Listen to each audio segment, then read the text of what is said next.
Here in the UK, we're in lockdown again, which is a real shame. So every day at 2 o'clock, I'm going to just bring you a bit of wildlife magic from here in the Wolds.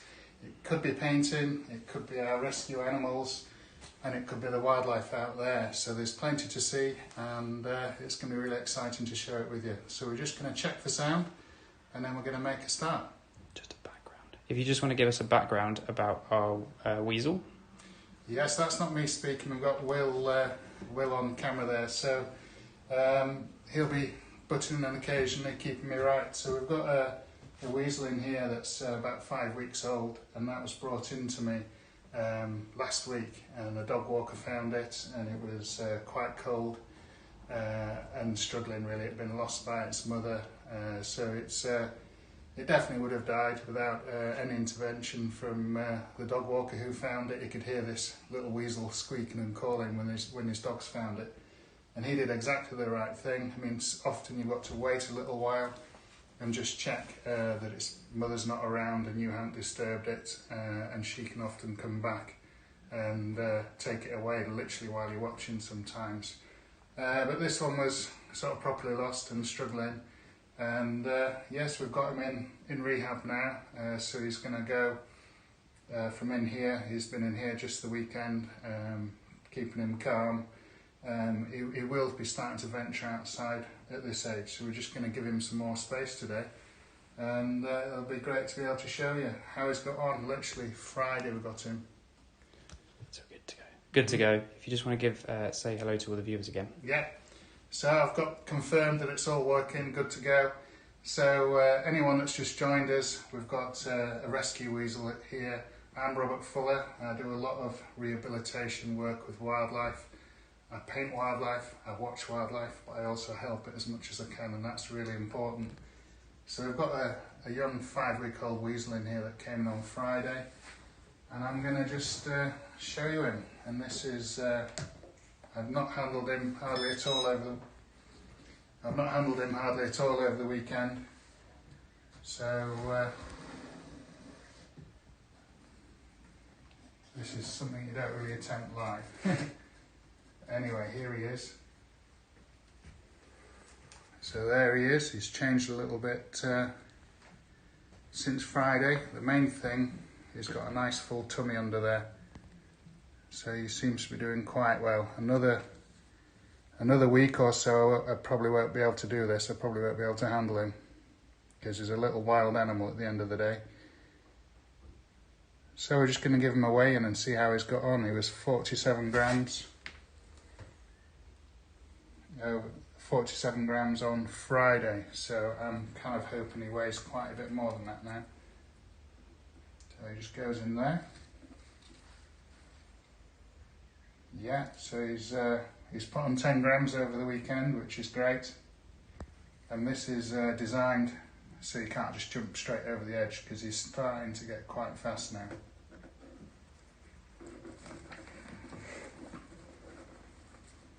Easier said than done, catching a weasel. They like just to keep running. So this is a really exciting stage, guys. We're going to pop him in this bigger enclosure. Have one last close look at him before we pop him in there. So he's a male weasel, and if you're in the USA, you could consider this being very closely related to the least weasel. But he is really quite stunning.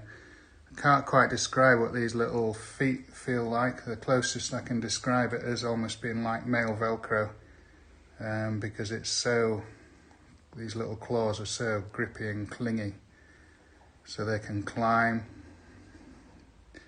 They'll be able to swim when they're a bit older, so these are really versatile animals. They can burrow down mice holes, so they're long and thin predator, little carnivore, smallest carnivore in the world.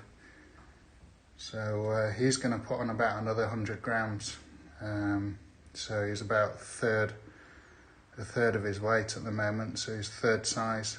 But a female weasel, full grown, isn't much bigger than this, just slightly longer, slightly heavier, at 65 grams. So right, we're going to pop him in this larger enclosure.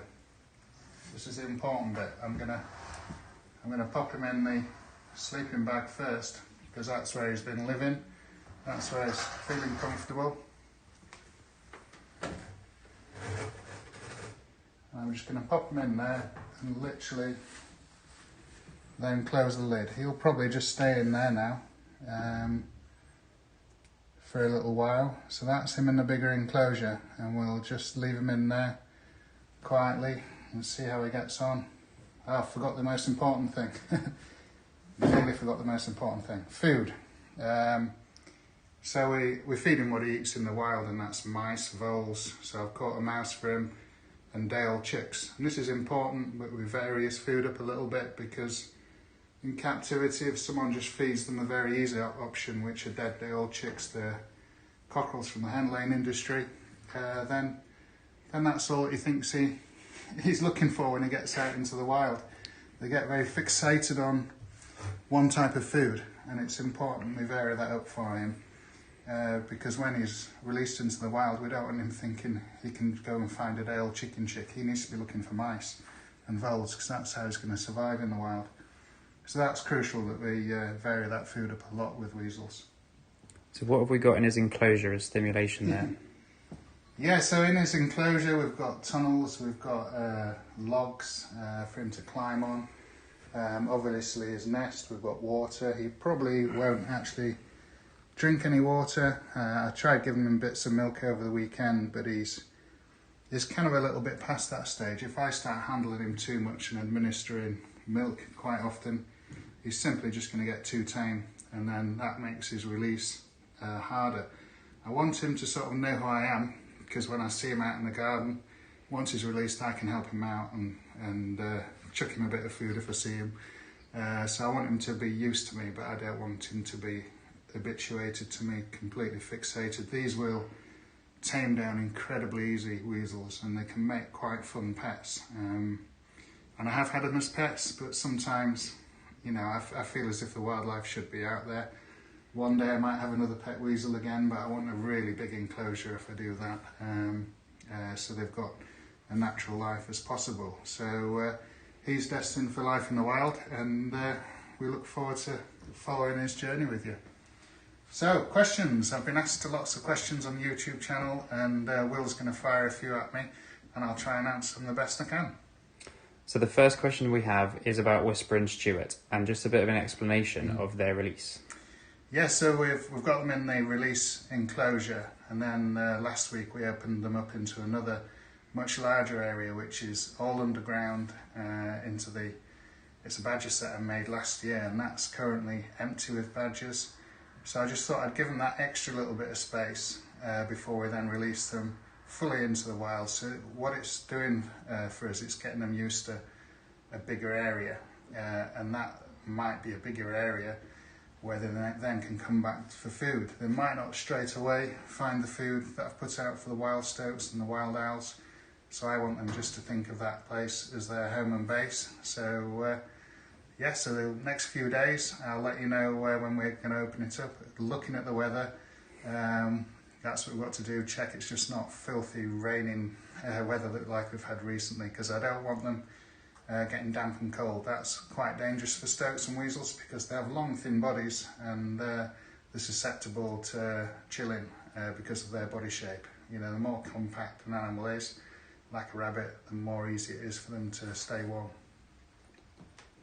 The next question was about our owls, Hans and Greet, and where they hang out during the day. Yeah, so this is pretty normal that we've got all of these owls here out and about, and they don't always, you know, typically you would think of an owl sat in a nest box, sat in a barn, but they do actually like being out there in the fresh air. So I would imagine they're probably sat in some of the evergreen shrubs or trees. I've seen them sat in the hedgerows. They were sat in an elm tree which had a lot of leaves on. All those leaves have shed now, so they won't be far away. They'll be within half a mile of here, I would say, and there's a few hidey places where they can be. And since the elm tree's lost its leaves, I haven't found where they're sitting at the moment, but as you can tell on the evening, they're back to elm stump, and I haven't put any food in elm stump for a while, so they're finding that quite a nice place to hang out during the night.